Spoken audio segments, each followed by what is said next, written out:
नमस्कार, मैं जितेंद्र चतुर्वेदी। मतांतर में आप लोगों का स्वागत है। तो क्या बिहार का मौसम बदलने वाला है? यूं तो ठंड पूरे उत्तर भारत में आ ही रही है, वो दस्तक तकरीबन दे चुकी है। लेकिन हम जिस मौसम की बात कर रहे हैं उसका सरोकार सियासत से है, जो बिहार में भी 2 माह पहले बदला था। तो क्या फिर कुछ उस तरीके की बात निकल पड़ी है क्या? अब देखिए, चर्चा हो रही है तो जाहिर तौर पर धुआं तो उठा है। अब जब धुआं उठा है तो आग तो कहीं ना कहीं लगी ही है। अब आग कहाँ लगी है और ये धुआं कैसे उठा है, इसी पर हम लोग चर्चा करेंगे। और आप में से बहुत चौंकेंगे भी, बहुत ठिठकेंगे भी और बहुत कहेंगे कि नहीं नहीं, लेकिन उस निष्कर्ष तक पहुंचने से पहले घटनाओं को देखते हैं। और उसमें सबसे पहले जब एनडीए से जदयू अलग हो रहा था या तकरीबन हो चुका था, उस समय जदयू के राष्ट्रीय अध्यक्ष ललन सिंह ने एक बड़ी प्रेस कॉन्फ्रेंस की थी। और उस प्रेस कॉन्फ्रेंस में उन्होंने 3-4 नाम लिए थे, जिनको उन्होंने बताया कि साहब ये लोग जो हैं ये वही लोग हैं जो 2017 में महागठबंधन से जदयू को निकालकर भाजपा में लेकर गए थे। उसमें एक नाम हरवंश जी का जो उपसभापति हैं, और एक नाम आरसीपी सिंह का जो अब बाहर हैं जदयू से, और एक नाम उस समय के जो प्रेसिडेंट रामनाथ कोविंद, उनके प्रेस एडवाइजर उनका रहा, और चौथा नाम था संजय कुमार झा का। ये 4 लोग रहे जिनको आरसीपी सिंह ने कहा कि इन लोगों ने नीतीश जी को उस खेमे से निकालकर और इस खेमे में लाया। ये उन्होंने बताया था। वही संजय झा अभी नागरिक और उड्डयन मंत्री ज्योतिरादित्य सिंधिया से मिलते हैं। अब आप कहेंगे कि इसमें क्या बड़ी बात है, उन्होंने मिला तो वो ठीक बात है। वो विमान उमान वाला मसला था, जहाज को लेकर काफी कंट्रोवर्सी चल रही थी और वहां कुछ हवाई पट्टी को लेकर, तो उस सिलसिले में उन्होंने मिला। इसमें आप कौन सी नई चीज बता रहे हैं? तो दरअसल अभी ठहरिए, एक और मुलाकात होती है। और क्या वह भी मुलाकात महज इत्तफाक ही है? दर्शन करने जाते हैं देवी जी का अष्टमी के दिन नीतीश जी, और वहीं पर रविशंकर प्रसाद से मुलाकात हो जाती है। अब ये देखिए क्या खूबसूरत इत्तेफाक है कि इधर संजय झा नागरिक उड्डयन मंत्री से मिलने दिल्ली जाते हैं, उधर बिहार में ही देवी दर्शन में नीतीश जी की रविशंकर प्रसाद से मुलाकात हो जाती है। अब ये जो सुखद संयोग हो रहा है, दरअसल सियासत में संयोग यूं ही तो नहीं बनता। तो जाहिर तौर पर जब इस तरह की चीजें होती हैं तो सुगबुगाहट भी शुरू हो जाती है। और ये जो सुगबुगाहट शुरू हुई है उसके कुछ कारण हैं।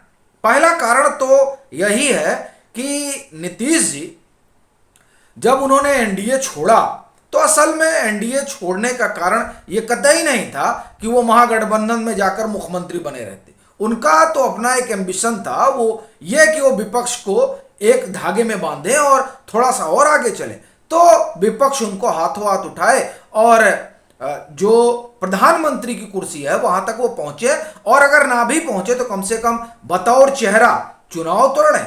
लेकिन जिस तरह की परिस्थितियां दिखाई दे रही हैं, उन परिस्थितियों में नीतीश जी बड़े तपे तपाए राजनेता हैं।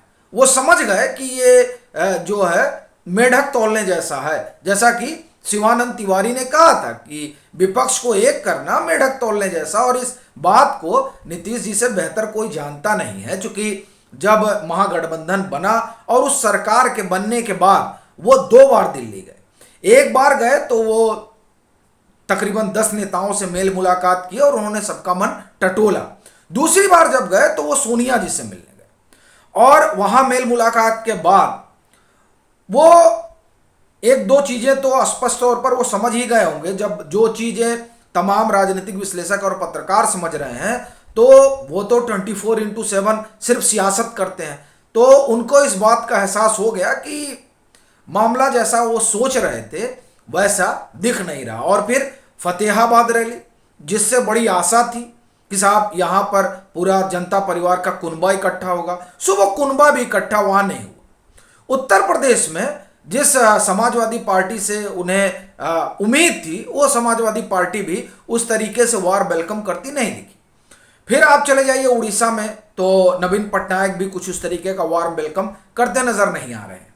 डीएमके, आप देखिए नीतीश जी ने समय मांगा था, न मालूम कब मुलाकात होगी। अरविंद केजरीवाल साफ संकेत दे रहे हैं कि नहीं साहब, हम तो जो है 125 करोड़ देशवासियों के साथ गठजोड़ करेंगे। तो ये तमाम चीजें ये बता रही हैं कि ना, वो जो विपक्षी एका वाला मसला है ये आपस में ही इतना प्रतिस्पर्धा है कि वो होता दिख नहीं रहा है। देखिए केसीआर तैयार नहीं है कांग्रेस के साथ जाने के लिए, ममता बनर्जी कांग्रेस के साथ जाने को राजी नहीं है। ऐसी परिस्थिति में कांग्रेस के साथ सबको लाकर खड़ा कर पाना एक वैसे भी बड़ा दुरूह कार्य है, एक बात। दूसरी बात, कांग्रेस खुद अब जिस तरह से राहुल गांधी उत्तर से और दक्षिण से उत्तर की यात्रा पर निकले, फिर कहा जा रहा है कि अगली बार ये पश्चिम से पूरब की यात्रा पर निकलेंगे, तो इस तरह से कांग्रेस जो है अपना खोया हुआ जनाधार पाने की कवायद कर रही। तो ऐसी स्थिति और परिस्थिति में वो नीतीश जी को आगे क्यों करेगी? ये बात अगर हम कर रहे हैं तो जाहिर तौर पर इस बात को नीतीश जी भी समझ रहे होंगे। तो एक चीज तो ये साफ दिखाई दे रही है कि इसकी वजह से भी हो सकता है कि और तमाम चीजें या तमाम इत्तेफाक हो रहे हो जो बताया जा रहा है। और फिर उन्होंने जो महागठबंधन किया, एक तो ये दिखाई दे गया। दूसरा, जो उन्होंने महागठबंधन किया, उस महागठबंधन में उनकी जो सबसे बड़ी पूंजी है वो है उनकी इमेज। और दरअसल इसी इमेज के वशीभूत होकर वो गए थे और महागठबंधन का हिस्सा बने थे, जिसमें उनको लगा था कि साहब विपक्ष के पास तो कम से कम उस तरह का चेहरा नहीं है जिसकी ऐसी इमेज हो। तो अब वो जो इमेज उन्होंने बनाई, और जाहिर तौर पर उस इमेज को गढ़ने में उन्होंने बड़ी कोशिश की, बड़ी मशक्कत की, और ये कहा जा सकता है कि काजल की कोठरी में रहकर उन्होंने अपने उस कुर्ते पर दाग नहीं लगने दिया। तो ये स्वाभाविक है कि उनकी एक लंबी साधना का परिणाम रहा। अब वो जो साधना है उसको अगर आप देखिए तो वो किस तरीके से ये जो गठजोड़ बना है उस गठजोड़ में धूमिल होती जा रही है। सबसे पहले तो अभी जो इस्तीफा हुआ, उसी इस्तीफे में उनके ऊपर जो आप ये कहिए कि उनकी सरकार पर भ्रष्टाचार के आरोप मढ़ दिए गए। फिर उनको वो दूसरा वो जो जंगल राज वाला, जिसके खिलाफ उन्होंने चुनाव में दुमदुमी बजाई और फिर वो चुनाव जीत कर आए, अब वही आरोप उनसे चिपक रहा है। और सबसे बड़ी चीज आप देखिए कि अभी उन्होंने इन्वेस्टर समिट बुलाई, और उस इन्वेस्टर समिट में किस तरीके से तमाम जिन लोगों को वहां निवेश करना है वो लोग कानून व्यवस्था के मसले को वो उन लोगों ने रेखांकित किया। तो अब इससे हो क्या रहा है कि जो उन्होंने 2-3 दशक में अपनी एक छवि गढ़ी, खास तौर से बतौर कुशल प्रशासक, उस छवि को धक्का भी लग रहा है। अब धक्का तो तब बर्दाश्त किया जाता है जब चलिए कि विपक्ष को एक करने में और सबको एक धागे में पिरोने में और वो संयोजक की भूमिका में आ जाते, सो ये दाग बर्दाश्त कर लिया जाता। चूंकि ये कहा जा रहा है कि 2017 में जब वो हटे थे महागठबंधन से, तो उसमें भी यही कारण था कि वो जो चाहते थे वो अपनी एक राष्ट्रीय भूमिका चाहते थे महागठबंधन के भीतर, लेकिन तब उसके लिए कांग्रेस तैयार नहीं दिखी। और अब लगता है कि अभी भी कुछ उसी तरह की परिस्थितियां बन रही हैं, और अगर ना भी बन रही हो तो जो समूचा विपक्ष है उसको कांग्रेस के साथ लामबंद करना तो एक टेढ़ी खीर अभी फिलहाल दिखाई दे रही। तो ऐसी परिस्थिति में जाहिर तौर पर कि आप चेहरा भी नहीं बन सकते एक, और दूसरा आपकी जो इमेज है वो भी खत्म हो जाए, तो अब ये तो ये हो जाएगा कि दोनों ही चीजें आप गवा बैठेंगे। जो बार बार कहा जाता है, अब वो कहावत तो मैं नहीं कहूंगा क्योंकि मैं खुद ही चतुर्वेदी हूं, तो वो चौबे और दुबे वाला तो नहीं बताऊंगा, लेकिन वो आप समझ रहे हैं कि वो 4 लेकर गए और पता चला कि 2 और, तो वो जो पूरा किस्सा है। सो अब ऐसा लगता है कि ये जो तमाम इत्तेफाक हो रहे हैं वो इत्तेफाक यूं ही नहीं हो रहे हैं, और ये इत्तेफाक कुछ संकेत दे रहे हैं कि क्या अब फिर कुछ बदलाव बिहार की सियासत में देखा जा सकता है, या वहां पर और कुछ इस तरह की संभावनाएं बन सकती हैं।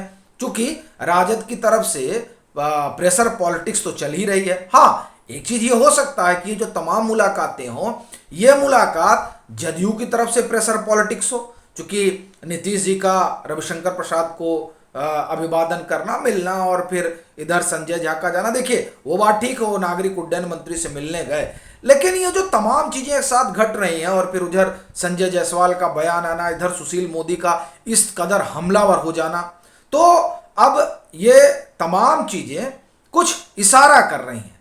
अब हो सकता है कि वो जो एक कहावत है कि 100 के दीदार है तो नजर पैदा करिए, तो अपनी नजर कुछ ज्यादा ही बड़ी हो गई हो और उसके बरक्स आप लोग कुछ अलग देख रहे हो। लेकिन ये तमाम चीजें जो नीतीश जी को और जिस वजह से नीतीश जी उधर गए थे, वो फलीभूत होती नहीं दिखाई दे रही हैं। तो ऐसी परिस्थिति में ये जो इत्तेफाक हो रहा है अचानक, उससे ऐसा लगता है कि कुछ सुगबुगाहट है। अब आप उस पर क्या सोचते हैं, अपनी टिप्पणी जरूर करिए। अभी के लिए फिलहाल इतना ही। अगर आप मतांतर से नहीं जुड़े हैं तो जुड़िए, वीडियो को लाइक कीजिए, शेयर कीजिए और अपने सुझाव जरूर साझा कीजिए।